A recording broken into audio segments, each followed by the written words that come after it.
Good morning, everyone. My name is Jon Grant. I am the current Executive Director of the Tenants Union of Washington State, and I'm running for the citywide position 8.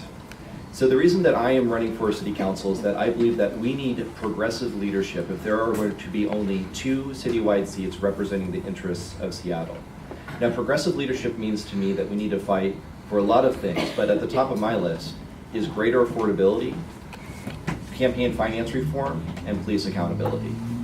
Now, we have seen time and again the City Council give just utmost deference to developers. And I think that if we are going to be able to thrive in this community and in this city, we need to turn that around so that the interests of Seattle are represented by progressive interests, and those are the values that I hold. Now, in my work as the director of the Tenants Union, I have actively fought alongside working class people to protect and save their homes, and also fought against predatory development practices.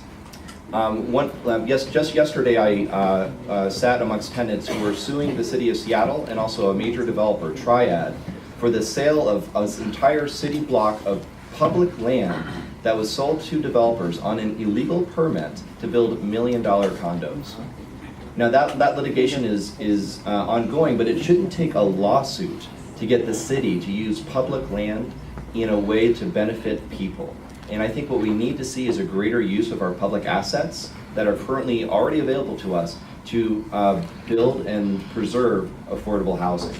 Now, the reason we won't see that is that we have a system where, for a grassroots candidate like myself, there needs to be a level playing field for candidates if our democracy is going to thrive. That's why I'm a strong proponent for campaign finance reform and why we need to get money out of politics. There is a feedback loop of developers and city politicians right now that is harming our communities. And I am going to fight hard for you, as I've fought hard for the last 10 years for every district in the city, to be a progressive voice on the City Council. I ask for your vote. You can go to my website at electjongrant.com, and I very much appreciate your time and the delicious breakfast. Thank you very much.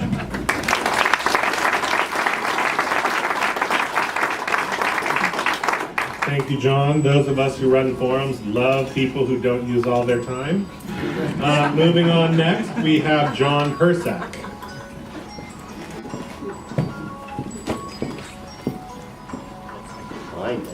Good morning, everyone. My name is Jon Persak, and I'm running for the at-large position number 8. I moved to Seattle in 1989, but I was born and raised in the Puget Sound, so I have the distinction of being somebody from the Northwest and also being a newcomer. And so if people want to complain about the Seattle freeze now, just imagine what it was like in 1989. So I want to talk about affordability. There's been a lot of talk about affordability in relation to rents, and that is obviously an issue that needs to be dealt with. But there's other components to that aren't being talked about, one of which is the rising utility rates in our city. They've risen very high in the last few years. You look at your bill, and you notice that you're using less, but you're having to pay more. The other thing is that we're gentrifying our blue-collar job base out of our city. Down here in the Duwamish Valley, along our ports, our fishermen's terminals, down in Ballard, there's a lot of pressure from developers. And if you can get one of those future affordable apartments, that'd be great. But if your job ended up moving to Tacoma or to Kent, or even out of the country, then what good does that do? It's very important that we preserve our blue-collar job base, because maritime and manufacturing is what makes Seattle the place where other types of industries can thrive, like tech. The other thing I'd love to talk about is transportation. Transportation is a huge issue for West Seattle. It will continue to be a larger issue as more people are brought into this part of town.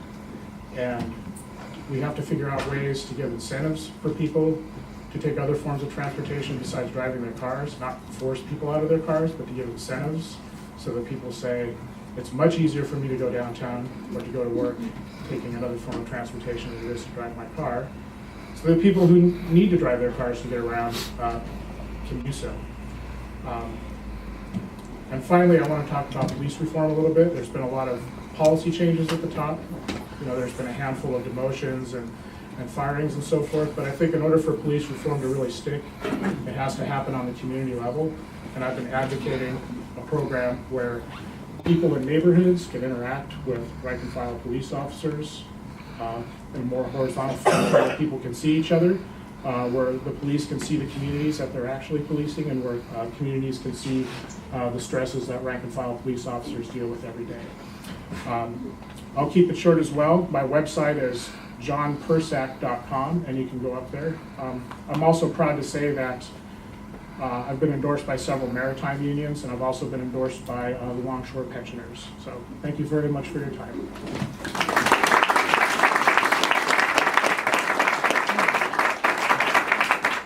Thank you, John. Our final candidate in the room for position 8 is current City Council member Tim Burgess. Good morning. Thanks for turning out this morning. Thank you for caring so much about West Seattle and about our city. I'm Tim Burgess. I'm the president of the City Council, and I'm running for at-large position number 8. And I'm seeking re-election because I want to keep getting good things done for the people of Seattle.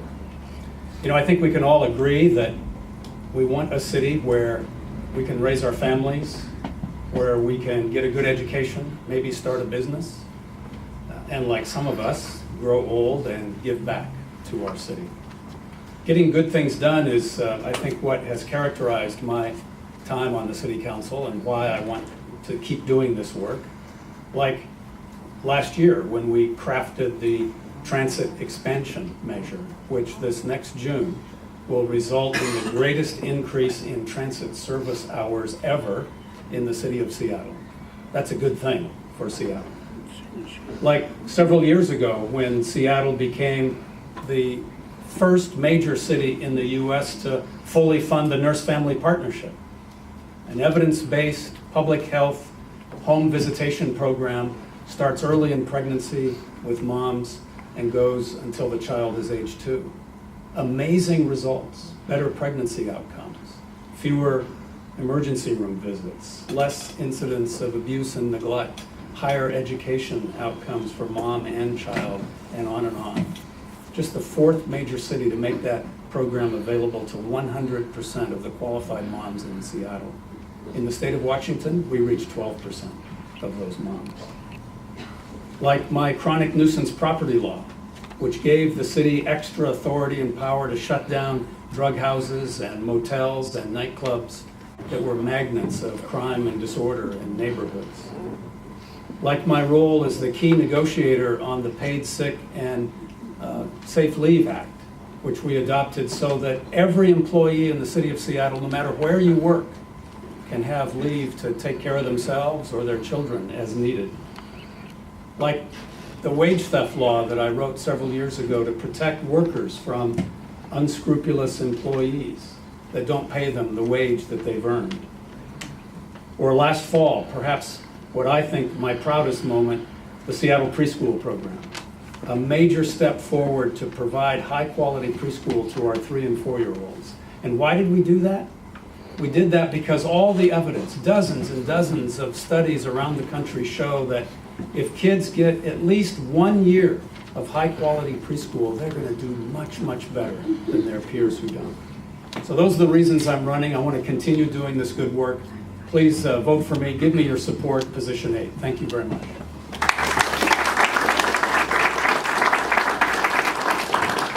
All right, thank you to all of the position 8 candidates who came out today. As I said before, we've got 2 position 9